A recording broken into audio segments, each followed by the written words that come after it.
আমার আর ন্যাশনাল টিমে খেলার অ্যাকচুয়ালি স্বপ্ন ছিল যদি বলেন, সেটা সেভাবে সম্পূর্ণ নাই। এবারের টুর্নামেন্টের সবচেয়ে বেশি উইকেট শিকারী আমার সঙ্গে রয়েছেন এবং সেই নামটা আমরা নিয়ে খুব আলোচনা করি না, তবে ধারাবাহিকভাবে যিনি এবারের টুর্নামেন্টে বল হাতে উইকেট শিকার করে চলেছেন, আজকেও দলকে জিতিয়েছেন, আলাউদ্দিন বাবু, congratulation, man of the match, আবারও 4 উইকেট, এবং এই টুর্নামেন্টের এই ইনিংসটাই সম্ভবত বল হাতে আপনার সবচেয়ে সেরা। হ্যাঁ, এই ম্যাচে আজকেই 4টা উইকেট নিলাম, তার আগে 3টা উইকেট ছিল। বাউন্ডারিটা একটু ছোট আছে, সকালবেলায় ময়শ্চারাইজার একটা ব্যাপার থাকে, সব মিলিয়ে আপনি কিভাবে সফল হচ্ছেন? আসলে আমাদের সবার আগে উইকেটটা জাজ করতে হয়, যে আমরা কোন উইকেটে আমাদের কি বোলিংটা করতে হবে। কারণ কখনো উইকেটটা দেখা যায় যে অনেক বাউন্স থাকে, সেই সময় আপনার আসলে অ্যাজ এ পেস বোলার হিসাবে উইকেটে যদি বাউন্স বেশি থাকে, সেই বাউন্সটা হেল্প নিতেই হবে। আর আপনি দেখবেন সিলেটে সবখানে যেই টিমেরই পেস বোলাররা ভালো করছে তারাই ম্যাচ জিতছে, কারণ উইকেটে একটা এক্সট্রা বাউন্স করছে, একটা ভালো সাইন এটা পেস বোলারদের জন্য।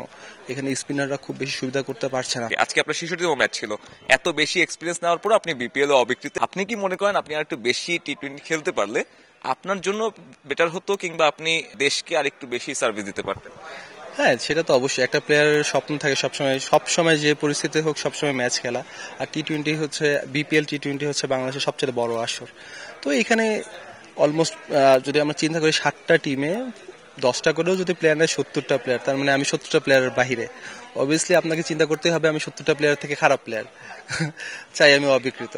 কিন্তু এটা কষ্টকর, টিম পাওয়া আমার কাছে মনে হয় উচিত ছিল। স্পেশালি আমাদের দেশে বিপিএল এ দেখবেন ফ্র্যাঞ্চাইজিগুলো যে মালিক থাকে, ক্যাপ্টেন বলে, আর বিদেশি প্লেয়ারকে প্রেফারেন্স দেয় অবশ্যই বেশি। আমি বলতে পারি এটা একটা বড় কারণ হতে পারে। আপনি এমন না যে এই টুর্নামেন্টে বল হাতে ভালো করছেন, আপনি 2021 সালে, আমি যদি ভুল না করি, ঢাকা প্রিমিয়ার লিগের টি-20 এডিশনে হ্যাট্রিক করেছিলেন।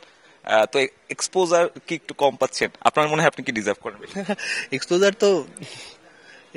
তো কম অবশ্যই, কারণ আপনি এখন হচ্ছে মিডিয়া, ফেসবুক বলেন, সবখানে হচ্ছে যারা যারা সবসময় লাইমলাইটে থাকতেছে তারা সবকিছুতে প্রায়োরিটিতে থাকতেছে।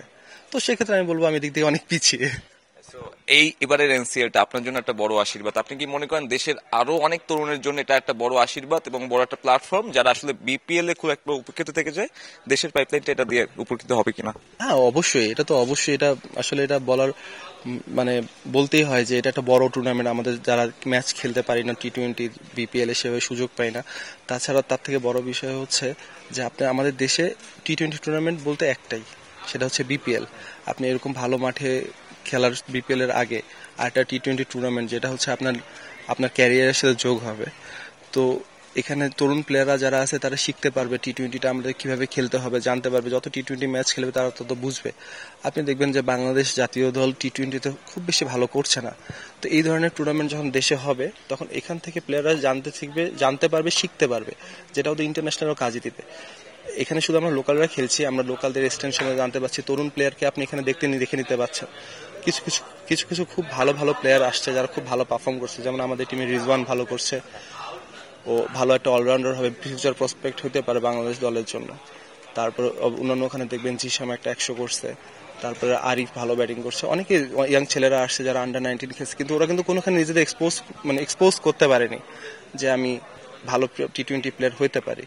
তো এই ধরনের টুর্নামেন্টগুলো যত হবে তারা প্লেয়াররা, তরুণ প্লেয়াররা আগে আসবে, যেটা বাংলাদেশের জন্য ফিউচারে ভালো হবে। 33 পেরোনো আলাউদ্দিন বাবুর জন্য আমার শেষ প্রশ্ন, আপনার বর্তমানে ক্যারিয়ার নিয়ে স্বপ্নটা কি? স্বপ্ন কিছু না, আমি চেষ্টা করব যতদিন ফিট থাকতে পারি, টিমের স্বার্থে হেল্প করতে পারি, ততদিন পর্যন্ত খেলবো।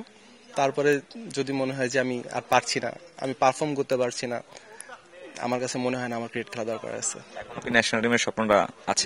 না, আমার আর ন্যাশনাল টিমে খেলার অ্যাকচুয়ালি স্বপ্ন ছিল যদি বলেন, সেটা সেভাবে সম্পূর্ণ নাই।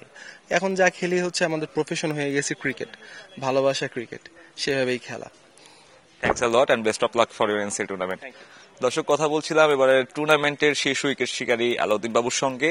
হতাশা, আক্ষেপ আর ক্ষোভ রয়েছে, তবে চালিয়ে যেতে চান নিজের ক্রিকেটটা। সিলেট আন্তর্জাতিক ক্রিকেট স্টেডিয়াম থেকে সাব্বির মিথুন, সময় সংবাদ, সিলেট।